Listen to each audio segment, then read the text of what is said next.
Cell cycle is one of the most breathtaking processes that helps the cell to not only grow, but also divide. We know that a cell cycle has two major phases. One helps in the preparation of the cell for the division. Can you name the preparatory phase of the cell cycle? That's the right answer. It's called the interphase. And moving to the other phase, it carries out the scission of the cell. And what is that phase called? Correct. It's the M phase, where M stands for either mitosis or meiosis. And how does the cell decide whether to undergo mitosis or meiosis? Well, that depends on various factors and the type of cell undergoing division. Keep your eyes glued to the video to spot the differences between mitosis and meiosis. Let me help you with the first difference between the two processes. Mitosis occurs in somatic or body cells, while meiosis occurs exclusively in the reproductive cells. That means mitosis, occurring irrespective of whether the individual is a male or a female, gives rise to somatic cells, which are exact copies of the parent cells. On the other hand, meiosis occurs in males and females, giving rise to haploid sperm and egg cells respectively. The process of meiosis, however, has different names in both the sexes. Yes, due to the different cells produced as an end result, meiosis is also referred to as oogenesis, that is the process of ovum production in females, and spermatogenesis, that is the sperm production process in males. Another major difference is that mitosis is used as a mode of asexual reproduction in lower organisms, while meiosis helps in forming gametes for sexual reproduction. Now, let's move ahead with the next difference. Have a look at these images. Observing this image, we can easily notice the most basic differences between the two. Let's begin noting down each difference individually. The first on the list is that mitosis has only one cell division, while meiosis involves two successive cell divisions.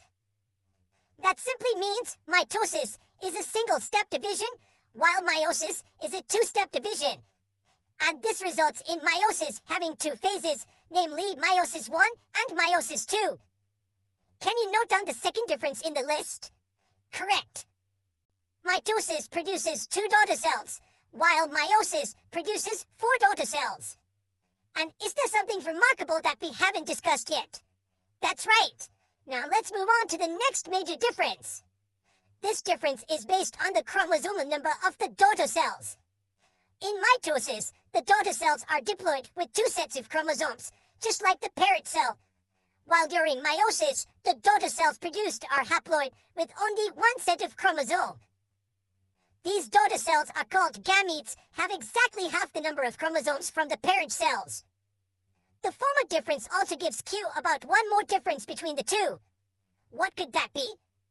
Well, the image clearly depicts that all the 4 daughter cells produced by meiosis are genetically different from each other, while the 2 daughter cells that are produced by mitosis are genetically similar to each other. Now let's move on to the next difference. But before that, can you tell me how many stages of division does the mitosis process have? Correct. It has 4 stages of division. And is it the same for meiosis as well? The answer is a definite no. Since meiosis involves 2 rounds of division, that is, meiosis 1 and meiosis 2, the process has a total of 8 stages of division. Now moving on to the next difference, this point has been studied by us in the lower grades as well. We have studied that mitosis occurs in all organisms except viruses. And which organisms can have meiosis? Meiosis occurs only in plants, animals, and fungi. Now, let's dive deeper and compare the stages of mitosis and meiosis to explore some more differences between them. The first stage of meiosis 1, that is prophase 1, is very long, consisting of 5 substages. On the other hand, prophase of mitosis is comparatively shorter than prophase 1. Crossing over does not occur in prophase, while definitely occurs in prophase 1. Independent assortment is technically absent in the metaphase of mitosis, while it occurs in metaphase 1.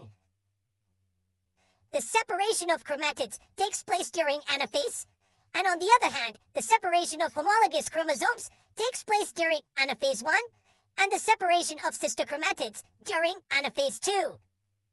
So, these were the major differences between mitosis and meiosis. Let's summarize them in a single table. Before signing off, tell me one thing. Have you ever wondered what important tasks do these two processes perform in our body? Well, mitosis helps in the healing and repairing of the cells and tissues of a body.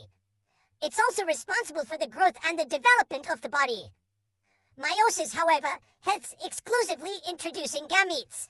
This ensures genetic diversity. And with this, we come to an end of the concept of cell cycle. To learn some more cool concepts related to cell processes, do keep surfing on the waves of cell biology. Happy learning!